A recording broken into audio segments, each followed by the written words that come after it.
ರಕ್ಷಿತವಾಗಿ ಶೋಭಿಸುತ್ತಾ ಇದೆ ಶೋಣಿತಾಪುರ. ರುಧಿರಧಾರೆಯನ್ನೇ ಬೆವರಿನೋಪಾದಿಗೆ ಸುರಿಸುವುದರ ಮೂಲಕವಾಗಿ ಈ ಪುರದ ನಿರ್ಮಾಣ ಮಾಡಲಾಗಿದೆ. ಹಾಗಿದ್ದರೆ ಇಲ್ಲಿ ಸಾವು ನೋವುಗಳು ಎಷ್ಟು ಸಂಭವಿಸಿದೆ ಎನ್ನುವುದನ್ನ ಮನಗಂಡಬಳಿದ್ದೇನೆ. ಅದಕ್ಕೋಸ್ಕರ ಹೆತ್ತ ಭಯಮನದ ಇಂಗಿತವನ್ನು ಅರ್ಥ ಮಾಡಿಕೊಂಡಂತಹ ನಾನು ಓರ್ವಳ ಸುಪುತ್ರ ಎಂದೆನಿಸಿಕೊಳ್ಳಬೇಕೆನ್ನುವ ಕಾರಣದಿಂದಲಾಗಿ ಕಾಮಿನಿಯಾದ ನಾನು ಕಾಂತಾರವನ್ನ ಸೇರಿಕೊಂಡು ಕನಕಗರ್ಭನ ಕುರಿತಾಗಿ ತಪವನ್ನಾಚರಿಸುವ ಸಲುವಾಗಿ ಇತ್ತ ಕಡೆಗಾಗಿ ಆಗಮಿಸಿದವಳಿದ್ದೇನೆ. ಆದರೆ ಈ ಜಾಗವನ್ನು ಬಂದು ಸೇರಿಕೊಂಡಂತಹ ಕಾಲದಲ್ಲಿ ನನ್ನ ಚಿತ್ತ ಎನ್ನುವುದು ಚಾಂಚಲ್ಯತೆ ಹೊಂದುತ್ತಾ ಉಂಟು. ಮನದಲ್ಲಿ ಭೀತಿ ಎನ್ನುವಂತಹ ಕಾರ್ಮುಡುಗಳೇ ಆವರಿಸಿಕೊಳ್ಳುವುದಕ್ಕೆ ಮುಂದಾಗುತ್ತಾ ಇದೆ.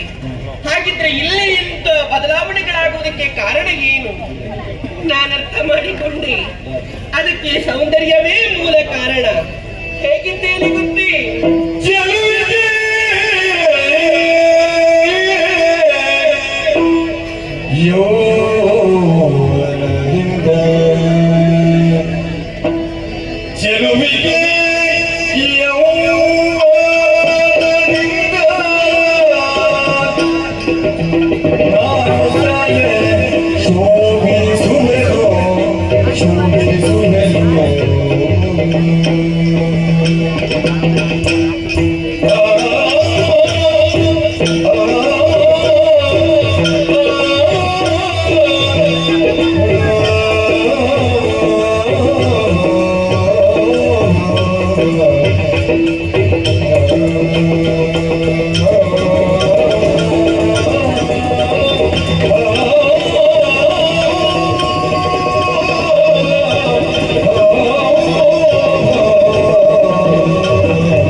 Mira,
ನನ್ನನ್ನು ಕಂಡಂತಹ ಕಾಲದಲ್ಲಿ ಅದೆಷ್ಟೋ ನಾರೇ ಮಣಿಯರು ಅವರೆಲ್ಲ ಮಾಡುವುದು ಹೇಗೆ ಗೊತ್ತೇ? ಅಯ್ಯೋ, ನಗಾಡ್ತಾ ಇದೆಯಾ? ನಾನು ನೋಡಿದಾಗೆ ಗೊತ್ತಾಯ್ತು ನಿನಗೆ. ನಾನು ಆ ದಾರಿಯಿಂದ ಬರುವಂತಹ ವೇಳೆಯಲ್ಲಿ ಎಲ್ಲ ಹೆಂಗಳೆಯರು ಅವರ ಮಾತ್ಸರ್ಯದ ಬುದ್ಧಿಯನ್ನು ತೋರಿಸ್ತಾ ಇದ್ದಾರೆ. ಯಾಕೆ? ಅಲ್ಲಿರದ ಸೌಂದರ್ಯವ ಎಲ್ಲೇ ಕಾಂಬ ಕಾಲದಲ್ಲಿ ಸ್ತ್ರೀ ಸಹಜವಾದಂತಹ ಗುಣ ಮಾತ್ಸರ್ಯದ ಛಾಯೆ. ಅದರಿಂದ ನನ್ನ ತಪ್ಪಕ್ಕೆ ವಿಘ್ನವಾಗುವುದಕ್ಕೆ ಸಾಧ್ಯ ಉಂಟೆ? ಖಂಡಿತವಾಗಿ ಇಲ್ಲ. ವಿಘ್ನವಾದರೆ ಯಾರಿಂದ? ಅದು ಅಲ್ಲಿ ನೋಡಿ, ಅವನು ಆವಾಗಲಿಂದ ಅಲ್ಲಿ ಸುತ್ತು ಬರ್ತಾ ಇದ್ದ. ಯಾರು? ನನ್ನನ್ನು ಕಂಡಂತಹ ಕಾಲದಲ್ಲಿ ಕಾಮವೃತ್ತಿ ಎನ್ನುವುದು ಜಾಗೃತವಾಗುತ್ತಿರುವಂತಹ ವೀಟ ಪುರುಷರು ಒಂದು ವೇಳೆ ಅವರ ಕಣ್ಣಿಗೆ ನಾ ಬಿದ್ದೆ ಅಂತಾಗಿದ್ದರೆ ಆ ಕಾಲದಲ್ಲಿ ನನ್ನ ತಪಕ್ಕೆ ವಿಘ್ನವಾಗಬಹುದು. ಮತ್ತೊಂದು ವರ್ಗವಿರುಂಟು ಸ್ವಾಮಿ, ಸುರರೆಂಬ ಹಗೆಗಳಾಗಿ ಹರು ನಮ್ಮ ಎಡ್ಕಯ ಕಂಡು ಸಹಿಸಿಕೊಳ್ಳುವುದಿಲ್ಲ. ಬಂದ್ರಲ್ಲ ನೋಡಿ, ಅವರಿಂದ ಸ್ವಲ್ಪ ತೊಂದರೆ ಆಗುತ್ತದೆ. ಹಾಗಾಗಿ ನಾನು ಈ ರೀತಿಯಾಗಿ ತಪ್ಪಕ್ಕೆ ಸಾಧ್ಯವಿಲ್ಲ. ಇನ್ನು ಹೇಗೆ? ಅದು ಅಲ್ಲೇ ನೋಡಿ ಅಂತೆ ಯಾವುದೋ ಒಂದು ಗುಂಪು ದೂಡನ್ನಿಪ್ಪಿಸುತ್ತಾ ಇದ್ದ ಕಡೆಗಾಗಿ ಧಾವಿಸುತ್ತಾ ಇದೆ. ಯಾವುದು? ಮಹಿಷಿಗಳ ಹಿಂಡು. ನನಗದುವೇ ಸರಿಯಾದಂತಹ ಮಾರ್ಗ. ಎಮ್ಮೆ ಮಾತ್ರ ತಪ್ಪೋಣವೂ ಉಂಟು. ಅದುವೇ ಸರಿಯಾದ ಮಾರ್ಗವಾದ ಕಾರಣ ಶೀಘ್ರದಲ್ಲೇ ಮಹಿಷಿ ರೂಪವನ್ನು ತಪಸ್ಸನ್ನು ಆಚರಿಸುತ್ತೇನೆ.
ತಪಸ್ಸನ್ನು ಆಚರಿಸುತ್ತಿದ್ದಂತ ಮನುಷ್ಯಗಳ ತಪಸ್ಸು ಹಬ್ಬ ಉರಿಯಿಂದವಾಗಿ ಭಂಗವಾಗಿ ಹೋಯ್ತಲ್ಲ. ಕಂಟೆರದು ನೋಡ್ತಾ ಇದ್ದೇನೆ, ಕಾನೂನುಗಳೆಲ್ಲವೂ ಸುಟ್ಟು ಹೋಗುತ್ತಾ ಉಂಟು, ಪ್ರಾಣಿಗಳು ಬೊಬ್ಬಿಡುತ್ತಾ ಸಾಯುತ್ತಾ ಉಂಟು. ಯಾಕೆ, ಯಾರಿಂದ ಎನ್ನುವ ಹಾಗೆ ನಮ್ಮಲ್ಲೇ ತರ್ಕವಲ್ಲ. ಭಗವಂತನ ಅನುಗ್ರಹದಿಂದ ಸಂಪಾದಿಸಿದ್ದೇನೆ ದಿವ್ಯ ದೃಷ್ಟಿ. ದೃಷ್ಟಿಯನ್ನೇ ನಾಸಿಕಾಗ್ರದಲ್ಲಿ ಕೇಂದ್ರೀಕರಿಸಿ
ತನ್ನ ದೇಹವನ್ನು ಮರೆಸಿಕೊಂಡಿದ್ದಾಳೆ, ಮಹಿಷ ರೂಪವನ್ನು ಧರಿಸಿಕೊಂಡಿದ್ದಾಳೆ.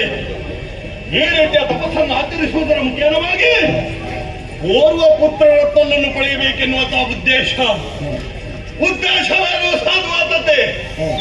ಆದರೆ ಆರಿಸಿದಂತಹ ಮಾರ್ಗ ಹೇಗಾಯ್ತು ಗೊತ್ತೇ? ನಮ್ಮಂತಹ ತಾಪಸಿಗಳಿಗೆ, ನಮ್ಮಂತಹ ಮುನಿಕುಲಕ್ಕೆ ಅಪಮಾನ ಎಸಗಿದ ರೀತಿಯಲ್ಲಿ ಆಗಿ ಹೋಯಿತಲ್ಲ. ಇವಳನ್ನು ಹೀಗೆ ಬಿಟ್ಟೆಂತಾದ್ರೆ ಲೋಕದ ಪ್ರತಿಯೊಬ್ಬರೂ ಕೂಡ ಇದ್ದ ದೌಷ್ಟ್ಯದ ಹಾದಿಯನ್ನೇ ಹಿಡಿತಾರೆ. ಹಾಗಾಗಬಾರದು. ಲೋಕಮುಖಕ್ಕೆ ಇವಳೊಂದು ಪಾಠವಾಗಿಯೇ ಉಳಿಬೇಕು. ಆತ್ಮದರಿಂದಲಾಗಿ ಮಹಿಷಿ ರೂಪವನ್ನಂತೂ ತಪಸ್ಸನ್ನಾಚರಿಸುತ್ತಿರುವಂತ ಇವಳ ಉದರದಲ್ಲಿ ಮಹಿಷರೇ ಹುಟ್ಟಲಿ, ಮಹಿಷರೇ ಹುಟ್ಟಲಿ, ಮಹಿಷರೇ ಹುಟ್ಟಲಿ. ಶುಪಾಶೋಕನ ಶಾಪ.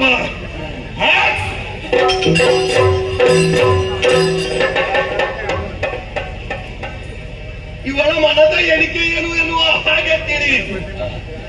ಶುಪಾಶೋಕ ಶಾಪ ಕೊಟ್ಟರೇನಂತೆ ಬರುವವನಿದ್ದಾನೆ ಬ್ರಹ್ಮ ಒಲಿಸಿಕೊಂಡೇನು, ಶಾಪಕ್ಕೆ ಪರಿಮಾರ್ಜನೆಯನ್ನು ಕೇಳಿಕೊಂಡೇನು ಎನ್ನುವಂತಹ ಅಚಲವಾದಂತಹ ವಿಶ್ವಾಸ.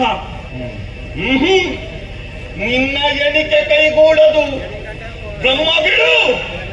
ನಾನು ಕೊಟ್ಟಂತಹ ಶಾಪಕ್ಕೆ ಮೂರು ಮೂರ್ತಿಗಳಿಂದಲೂ ಕೂಡ ಪರಿಮಾರ್ಜನೆ ಹೋಗಲಿ.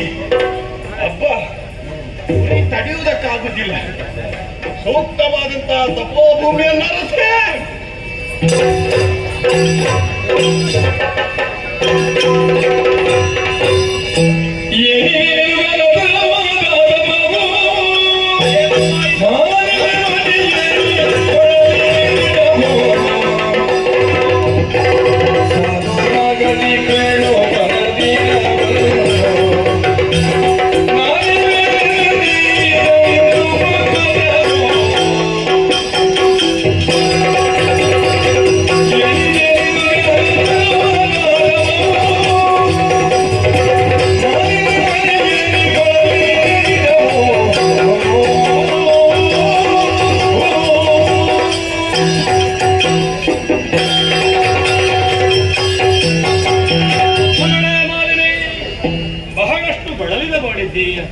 ಚಳಿ ಗಾಳಿ ಮಳೆಯನ್ನೂ ಲೆಕ್ಕಿಸದೆ ನೀ ಆಚರಿಸಿದಂತಹ ಘನತರವಾದ ತಪಸ್ಸು ಮೆಚ್ಚಿ ಮೈದೂರಿ ನಿಂತಿದ್ದೇನೆ.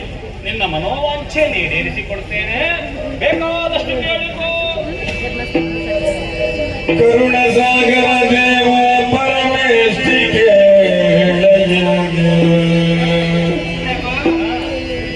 ಹರುಷದಿಂದಲೇ